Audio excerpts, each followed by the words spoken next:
But God won't allow anything to happen that will keep you from your purpose. He's already taken into account every bad break, every person that walked away, every mistake.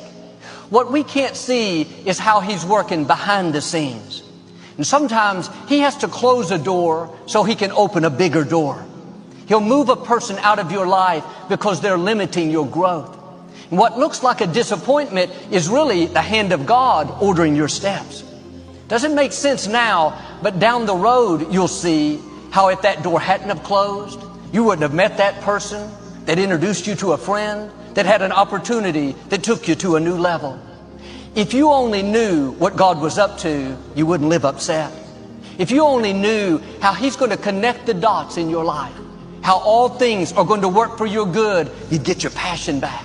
If you can think of something to get $10 for, I bet all of you have something that God has gifted you with that you could convince somebody to give you $10 for. I'm going to show you how to become a millionaire.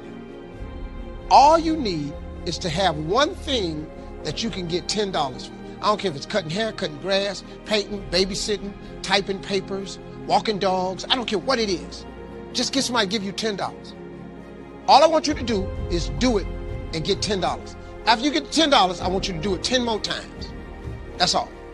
You'll have $100. Now, when you get that $100, whatever you did to get the $100, I want you to do it 10 more times. You're going to have $1,000. Now, get a little tricky now. Whatever you did to make the $1,000, listen to me close. What I want you to do is do it 10 more times. That's what I want you to do. Don't change shit. Just do it 10 more times. You'll now have $10,000. Now, this is where you got to start using your faith. After you make $10,000 with this $10 idea, all I want you to do is do it 10 more times. Just 10, whatever you did to make the $10,000, do it 10 more times. You're going to have $100,000. Here's the trick of tricks.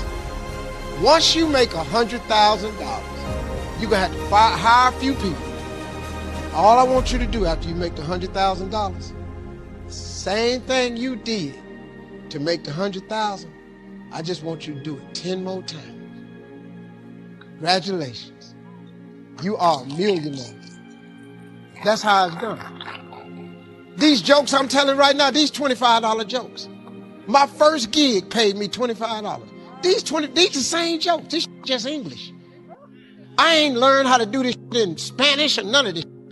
I just kept telling these jokes in English 10 more times, 10 more times, 10 more, till they started paying me $25,000 a night. Then they started paying me $100,000 a night, $150,000, $250,000 a night. I made $500,000 telling jokes in one night. They're the same jokes. I just kept telling them over and over and over and over and over. $25 jokes repeated on a 10-time multiple. You could be a millionaire babysitting. You could be a millionaire doing eyebrows. You can be a millionaire cutting grass. You could be a millionaire as a barber, painting houses. You already have the gift. God has already given you the gift. He gave it to you at birth. You was born with it. God ain't never created a soul He didn't give a birth to. That He didn't give a gift to at birth. You sitting up in here, if you're poor today, it's because you tripping. You just tripping. You done talked yourself out your God-given gift. You done got some funk job somewhere and tried to act like you was happy with it. Now they done furloughed you, now you disappointed. You ought to be jumping for joy. Walk your up the hall, go take your gift God gave you and turn yourself into a millionaire. He made a mistake, and he paid for his mistake with a lot of pain, a lot of tears. And there came to a point where he knew he should have gotten a divorce. But he was stuck. He was stuck in something called revenge. He said, she's made me so miserable, I'm going to pay her back. He was stuck, and he stayed in there longer than he should have because it began to attack him. It began to affect him psychologically. And as a result of that, when he eventually did get a divorce, he took that same attitude to other relationships, looking for something to go wrong. He was burned so badly, he did not want to risk pain again. He was going in relationships trying to avoid pain. When it became too close, he would do something to make sure the relationship did not work. He would always try and find something wrong with the person, because there are no perfect people. So if you look for it, you can find it. He was stuck in revenge. Another friend of mine, working on a job, loved the company very much, expected to retire there, and one day they called him in the office, asked him for his badge and identification, called the security man up, walked into his desk, told him he was fired and he had to leave then. He was devastated. And if you came anywhere near him, he will tell you his story, as we all have stories. Even when he got a job, he went on the job telling anybody who would listen how they fired him unjustly. And he always ended with, it wasn't fair. Life isn't fair. Life just is. It's not fair that birds eat worms, and they do. You only got 8 years of life, by the way, just so you know. You only live 8 years. Average person lives 78. You spend 28 of those years sleeping. You spend 10 and a half to 12 of them working. Spend another 3 or 4 shopping, chores, internet, traffic, add it up, you get 8 years. And you're not a newborn, so you got less than that. You got to get in a hurry to make a difference in your life. Time is running out like that. I'm fired up. Fired up? Probably didn't know we were going there. When I was a kid growing up, I don't know if you had this, my mom had the good china in a china cabinet. We had this furniture in the living room that was wrapped with cellophane that we weren't allowed to sit on until important people came over. Anybody have any of that in their house? We never got around to sitting on it. And it died and got stale and old and dated, and so do dreams. If you don't start getting after your dream, it'll get old and dated and stale. Wrap it in cellophane. You keep waiting till you know a little more. Till I know a little more. Till I know a little more. If I just knew a little more, that's BS. You don't need to know a little more. You need to execute a little more. You need to get after it. You need to make some mistakes. Perfection is the lowest possible standard. I'm trying to be perfect. You don't need to know everything. The best people I know in business, they take action when they don't know everything. They learn what they can and they go execute. They make a mess. Being an entrepreneur is messy. You need to embrace the mess. Embrace the chaos. You're never going to know everything you think you need to know. That's why me, my low IQ, and I'm not kidding when I say that, to some extent an advantage. I don't think about all the stuff I don't need to know. I started on social media 2 years ago. I'm the #1 growth person in the history of business on social media, according to Forbes magazine. The way it started, Tony Robbins sitting on my balcony says, you need to get into this space. There's nobody that's an heir apparent. You're a better speaker than me. You know more of this stuff than me. And all these other clowns don't know what they're talking about. Get into space. I said, I don't want to do that. I'm shy. I'm introverted. I just like speaking on the stage and leaving. I don't want to be posting stuff every day. He goes, that's why you're an effing loser. Right on my balcony, on that copper house you seen there. I said, I'm a loser. He goes, yeah, you say you want to help all these people, but you don't want to be inconvenienced to do it. I said, dude, I don't even know how all this stuff works. He's like, you think I know all this stuff works? Just start, dumbass. My son was in the kitchen. I said, Max, go get your phone. How do you do this thing? He goes, Dad, you need an account. I go, set me up one. He comes back 5 minutes later. He goes, I got you an Instagram account. I go, okay, good. I'm going to do one of those videos. And he literally goes, it has to be a minute. I said, a minute? I don't even clear my throat in a minute. How the hell am I going to make a message to me? He goes, just do it. And I said, blah, blah, blah, post that one. Next day, I got 3 followers and 3 likes.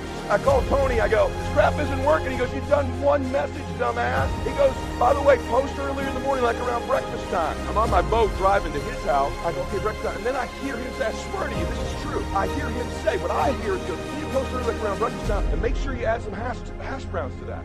And I don't want to be embarrassed and act like I don't know anymore. So I call my son and I said, hey, you said you knew what you were doing on this stuff. Where the hell are the hash browns on this post? And I'm not playing around. If you don't know, I'll hire somebody who does. You're 15, you should know how this stuff works. He goes, Dad, I don't. I go, you're supposed to post at breakfast time, and somehow there's hash browns involved. It's hashtags. And then Tony was my first guest. Then I recorded my first podcast. Listen to me. This will relate to you, and then I'm going to get into some details. So I said, Tony, how do you do one? He goes, I don't know. Google it. I'm the #1 podcast in the world now. Tony, Grant, Gary Vee combined, less downloads. They've been doing it for years. I've been doing it for like 18 months. Why is that? By the way, you should be listening to my podcast. Okay, why? So this is literally what happens. I go, how do you say it? How do you say it where it gets into your computer? Because you probably need a microphone, dude. I don't know. Google it. So I Googled how to start a podcast. Tim Ferriss, turns out, I didn't even know who that was, had an audio on how to start a podcast. I listened to the audio. He says, go to Amazon. I got a kit, the microphone, the recorder, that other stuff. So I ordered Tim Ferriss's kit, right? I get it to my house. I plug the mic in. I stick it, and I talk for like 30 minutes, my first podcast. And then I'm done. And I call Tony. I go, hey, I get it. How does it get out of that box into the world? He goes, I think you need to take that stick out and stick it in your computer. I'm on the phone with him. I go, okay, it's in there. He goes, save it. I go, okay, it's on the computer. Okay, cool. And we hang up. And then like an hour later, I go, so how do people know that's in my, you think I'm kidding? I swear to God, how do I know this is in my, how do I find a link? How do I get out of my computer into the internet? Like, I don't either.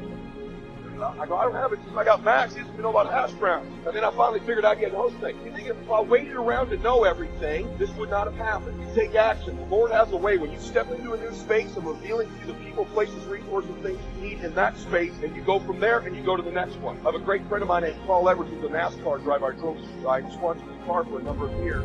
The scariest thing in NASCAR is when there's a crash in front of you, we are trained to drive right into the smoke. Fundamentals form the beginning, the basis, the reality from which everything else flows. And remember, there are no new fundamentals. Fundamentals are old, well established. Beware of someone who claims to have a new fundamental. That's like someone who claims to manufacture antiques. We would have to be suspicious, right? So fundamentals, basics, they are so very important to understand and consider and practice if you wish for the good life. And may I add here, make sure you don't go looking for the exotic answers to success. Success is a very basic process. It doesn't fall out of the sky, it doesn't have any mysteries, nor does it fall into the realm of the miraculous. Success is merely a natural result that comes from the consistent operation of the practical fundamentals. As someone wisely remarked, to be successful you don't have to do extraordinary things. Just do ordinary things extraordinarily well. Mr. Schoaf, my teacher, gave me many great phrases I'll always remember. One of them was, there are always about a half dozen things that make 80% of the difference. What a key thought, a half dozen things. Whether we are working on our health, wealth, personal goals, or professional enterprise, the difference between our ultimate success or inevitable failure lies in the degree to which we are willing to seek out, study, and to go to work on those half dozen things. For a farmer to reap a plentiful harvest in the fall, for example, the major basics are fairly obvious. Soil, seed, water, sunshine, nourishment, and care. Each fundamental being equally in need of study and attention, for together they bring about the best chance for a successful harvest. The Bible said in quietness and in confidence shall be your strength. Finding a still place where you can hear that little voice that directs traffic in your life. It's like the navigational system in my car. It says down 2 blocks and turn left. And that works real good until I turn the music up too loud. And when because I'm out of the 60s, so I turn the music up until you have a hearing deficit, and I'm trying to hear direction, but the music is so loud. Now my new car, it just cuts it down for me right in the middle of the song. Turn left at the corner. Yeah, and sometimes God has to turn the music down for you because everything's turned up too loud, and God has to turn it down and bring you to your knees where you can hear the still voice. That's what started you. That's what called you. That's what inspired you. Don't let the noise of life or the noise of success or the noise of struggles or the noise of popularity become so loud that you lose your ability to hear the still small. For preachers, we think that we are speakers. And let me give you just the key to speaking. People who do not hear right cannot speak. Have you ever noticed that deaf people talk funny? They talk funny because they hear funny. You are funny. So he's backed up in the cave again, and then the still small voice speaks in his life and begins to give him direction. You would be shocked how many people live in the cave. Leaders have a tendency to be cavemen. Cavemen, that's why you want it done a certain way. Do it this way or get out of here. Cave, at a club, getting it done. Sometimes you're nice on stage. People who work with you behind the scenes know that you're demanding, egotistical, and self-centered, and stressed out. And when you want it the way you want it. Boom, cave. This is my last day. I get nasty now.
Chẳng thể quên khi cơn mưa đêm lại về.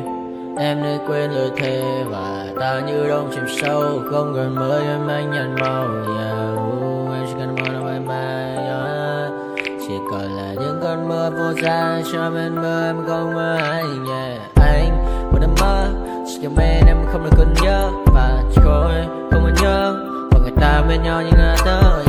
Muốn nhớ về say em chỉ còn với em ở đây và anh như muốn chết đi nhưng không muốn em mơ mày. Tình yêu làm cho ta đau đầu cùng em như nằm mơ mộng.